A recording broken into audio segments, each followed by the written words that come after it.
I am Mohammed Abdul Karim. In this lecture, we are going to discuss polyculture and integrated fish farming. This is a clear indication fishery is a subsector of agriculture. We are going to see how we can combine or integrate agriculture with fish farming. The technical word used here is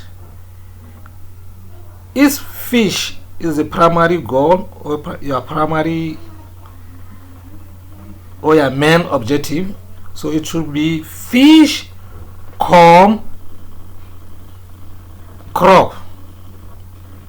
or fish rice, fish vegetables, and then fish poultry or fish birds, fish dogs, fish and fish livestock. Thank you. Objectives of polyculture techniques. The main objective of polyculture of fish species in the pond is to raise several compatible fish species in order to obtain maximum benefit. To use fish that are compatible, desirable, and have varieties of feeding habit. To ensure the fish species occupy different ecological niche in the same habitat, the same water bodies. This will improve the efficiency and conversion of food, as well as the use of uneaten food and fish dropping. Number 3, Number 4, to ensure a proper utilization of the existing ecological niche in the water body.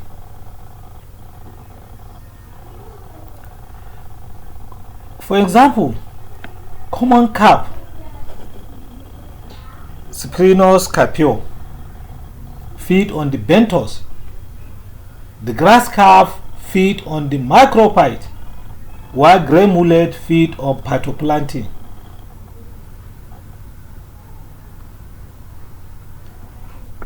Other varieties of grey mullet feed on both phytoplankton and zooplankton, while tilapia species serve to remove deposit of organic material and keep the bottom of the pond in good condition.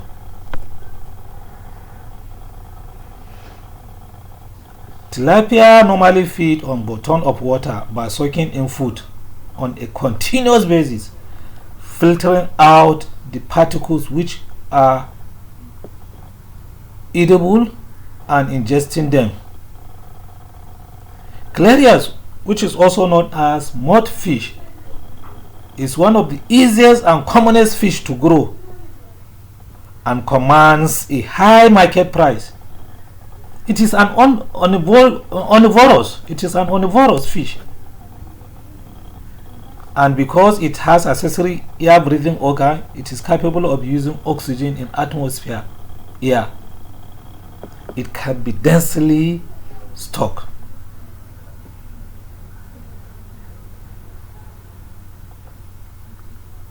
Note that whatever density of fish you decided to stock in your pond, be it concrete or earthen pond, standard combination ratio is required.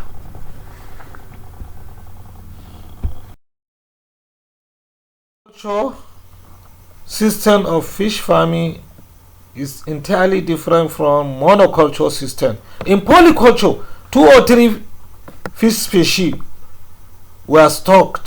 can be stocked in the same pond, while monoculture is the practicing of stocking only one fish species in a pond. There are not many differences in practicing polyculture in earthen or concrete pond in terms of management procedure, management program, such as stocking, feeding, water quality assessment, and control of disease.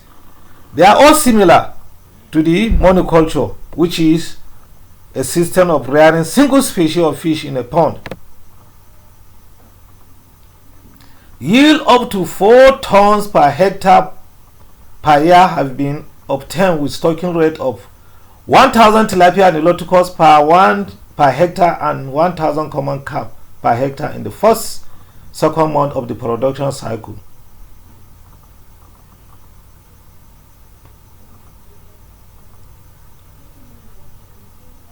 Polyculture ensures that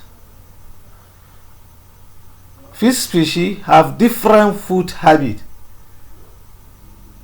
and it is one of the most important management techniques for maximum production. However, polyculture of tilapia and mudfish, that is catfish, at 2,000 per hectare in earthen pond fertilized with organic waste could yield up to 6 tons of fish per hectare per year. Choice of pond type for polyculture is generally influenced by cost of building materials, soil type, topography, and availability of water. In both ponds types, environmental conditions could be manipulated to give a similar natural condition for rearing fish. Species combinations in earthen or concrete ponds.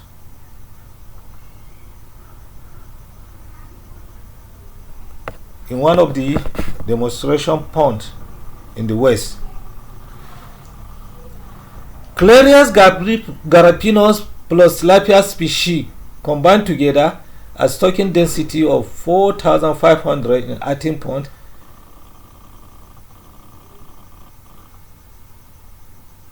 while in concrete pond is 6,000, both of them in ratio 1:3. Cyprinus carpio plus tilapia species in earthen pond is 5,000, while in concrete pond 10,000 fish were stocked, and the ratio is 1:3. And tilapia species plus mullet species in earthen pond is 8,000, while in concrete pond 10,000 were stocked in a hectare in ratio 1:2 respectively. The early inscription of the 13th century in Asia, for example in China, in the waters are fish and in the field is rice. Here they mean that fish is the father and rice the mother, and it indicates wealth and stability of the people. Irrigation system using stored or diverted water have increased exponentially during the past 50 years in the region. The cultivation of most rice crop in irrigated or rain-fed offers a suitable environment for fish. Irrigated fish farming offers great efficiency in resource utilization as waste or byproduct from one system is effectively recycled. It also enables effective utilization of available farming space for maximizing production. This may not be unconnected to rising costs of protein-rich fish food in the world and chemical fertilization, as well as the general concern of energy conservation. have created awareness in integration of fish cum irrigation, fish cum rice farming. Fish culture in combination with agriculture or livestock is a unique and lucrative venture and provides a higher farm income, make available a cheap source of protein for the rural population.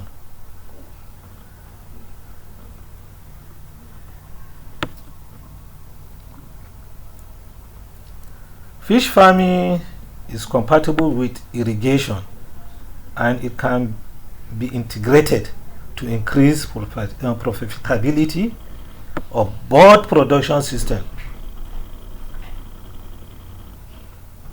This is relevant in the era of increased world demand for basic crop commodities such as soybeans, maize, sorghum, barley, cotton, sunflower seed, etc.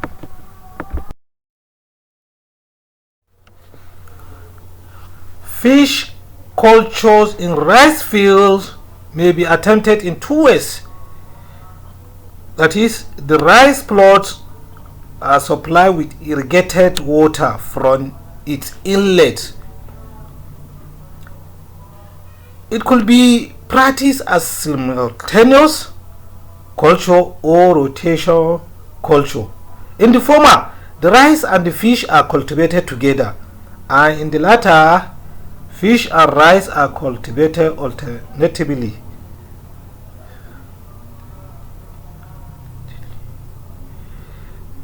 The paddy fields retains water for up to 3 to 8 months in a year. That means it should at least retain water for up to 3 to 8 months in a year. The culture of the fish in paddy field, which remain flooded even after paddy harvest, can serve an off-season occupation and additional income to the farmer. The system needs modification of rice field, digging the peripheral trenches, construction of dikes, that is the embankment, pond refuge, sowing improved variety of rice, application of manure, no synthetic manure, fertilizer, stocking of fish at 10,000 fish per hectare, and feeding of stock fish with rice bran, oil cake at 2 to 3% of their total body weight. That is 2/3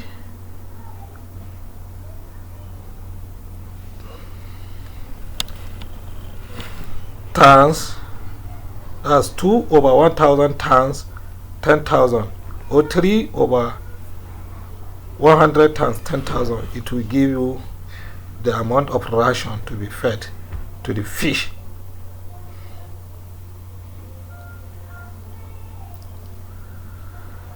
The fish species which could be cultured in rice field must be capable of tolerating shallow water, high temperature of up to 35 degrees centigrade, and low dissolved oxygen and high turbidity.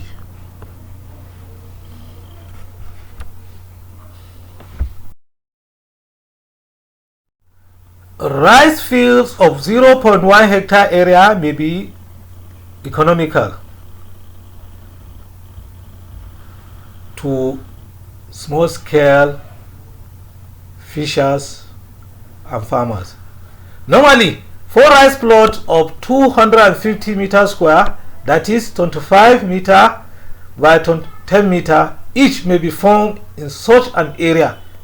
In each plot, a ditch of 0.75 meter width and 0.5 meter depth is dug. The dike which is the embankment enclosing the rice plot, may be 0.3 meters high and 0.3 meter wide and straightened by embedding straw. The ditch normally have connection with the main supply or drain canal of water on either side of which the rice plot are located. Through inlet and outlet structure of the dikes, the water can move freely by gravity. The depth and width of the supply or drain canal may be slightly smaller than that of the ditches. Suitable bamboo piles can be used, equipped with screen, can be placed in the inlet and outlet structure to avoid the entry of predators of fish and the escape of fish under culture. The ditch serve not only as a refuge when the fish are not foraging among rice plants, but also serve as capture channel in which the fish are collected when water level goes down. The water depth of the rice plot may vary from 5 to 25 centimeters depending on the rice, on the type of the rice and size of the species of fish to be cultured. Rotational culture of rice and fish. Through this practice, fish and rice are cultivated alternately. The rice field is converted into a temporary fish pond after the harvest. The practice is favored over the simultaneous culture practice as it permits the use of insecticide and herbicide for rice production. Further, a greater water depth of up to 60 centimeters could be maintained throughout the fish culture period. Aside from economic revenues, in integration of fish and rice, it also mitigates ecological and social problems. High density of fish in irrigation system enhance the yield of land crop, alleviate the pressure of terrestrial and aquatic pests, and lower the population of vectors of disease of man and domestic animals.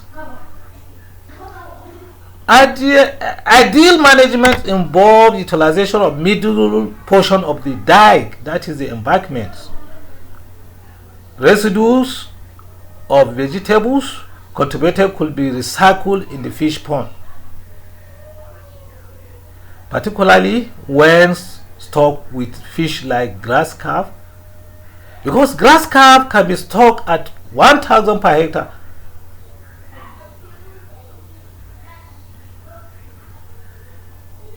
It have the ability to utilize fecal debris.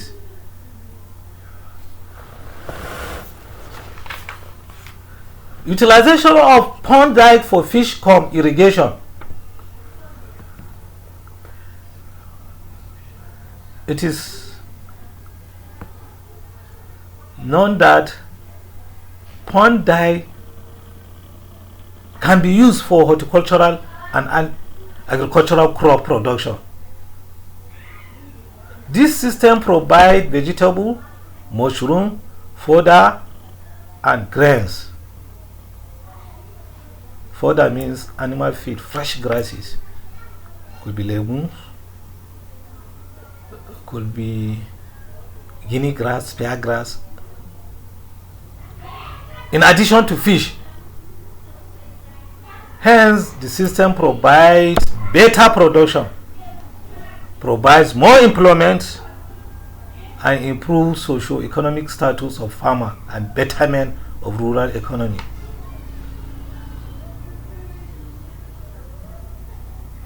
Fish can be stocked at 35 fish per meter square and pay supplementary feed at 5% of their total body weight. That is 5 over 100 times the total weight of the fish. You get the amount of ration. It can be split into two, morning and evening, fed to the fish.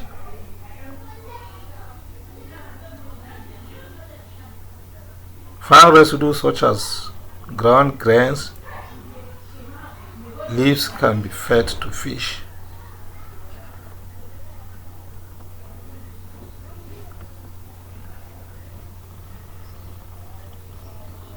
The success of the system depends on the selection of plant.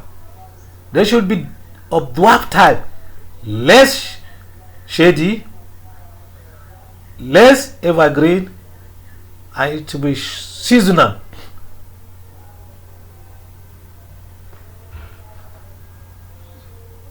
Dwarf variety fruit bearing plant like mango, banana, papaya, coconut, and limes are suitable.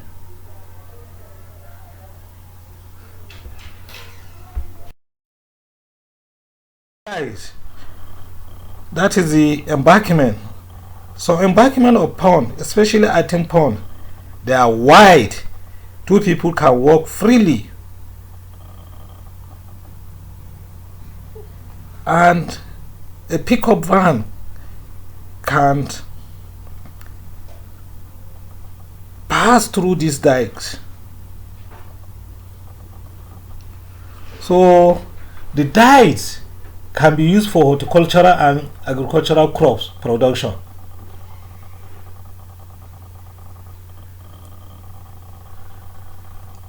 The system provides vegetable, mushroom, fodder, and grains in addition to fish. Hence, the system provides better production, provide more employment, and improve socio-economic status of the farmer and the betterment of rural economy. The top, inner, and outer dikes of the pond and canal, as well as adjoining areas, can be best utilized for horticultural crops. Pond water is used for irrigation, and the silt in the pond can be collected because they are high in quality manure. This manure can be used for crop, vegetable, and fruit bearing plants.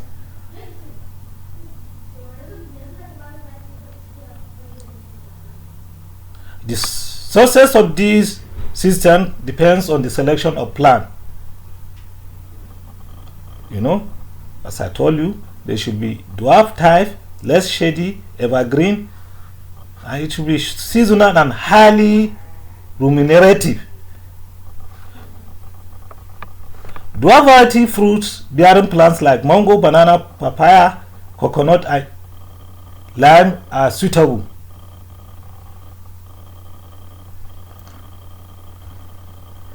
Plantation of flowering bearing plants like tuberose, rose, jasmine, marigold provide additional incomes to farmers. This system of integration of fish and irrigated vegetable is widely practiced in some part of Nigeria. For instance, fish cum irrigated vegetable farms are in Gobi, Dam, Bauchi State. Many farmers here have their farms completely or partially surrounded by rivers or streams. For example, in Gadam Maiwa, which is close to Ningi here in Bauchi, in these areas, vegetable and maize were produced during the dry season. It is possible to adopt this system because there is a reliable source of water, river, ponds, and lakes.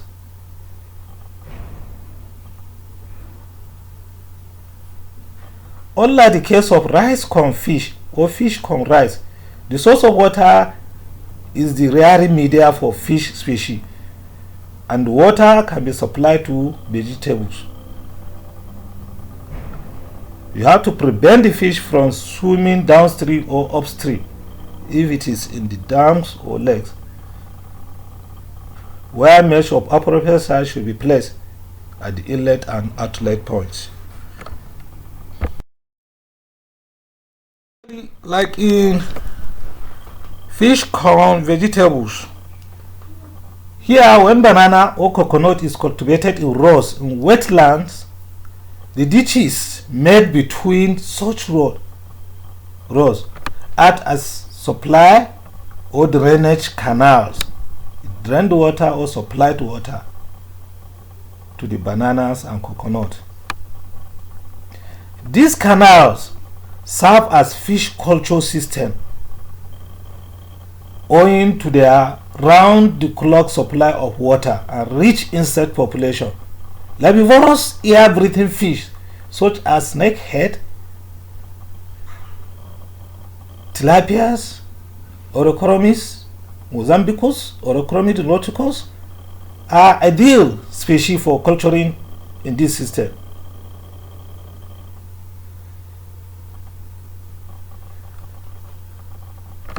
Integrated system fetch as much as 20 to 25% higher return compared to aquaculture alone.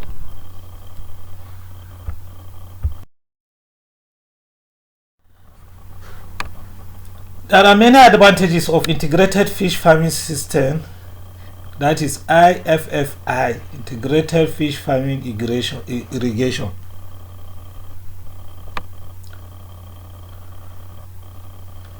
It is an irrigation project producing only land crops. One of the advantages is that it increases fish output without reducing output of irrigated crop. Number two, diversification into high value consumer food items. You can make fish fillets. Diversification into a green tech biofuel crops.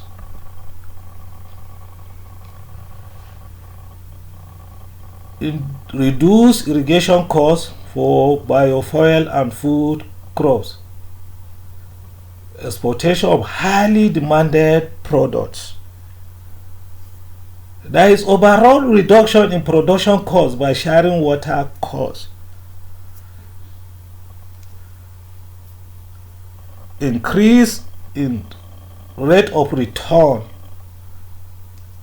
on investment in the water supply and distribution, and it is environmentally sustainable system.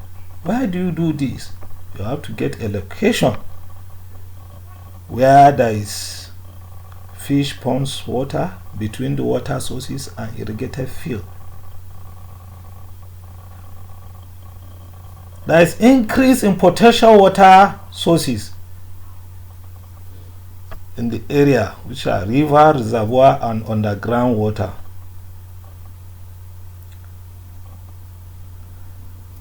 It minimizes investment and optimizes operation through share operating costs. Thank you. Bye. Subscribe, comment.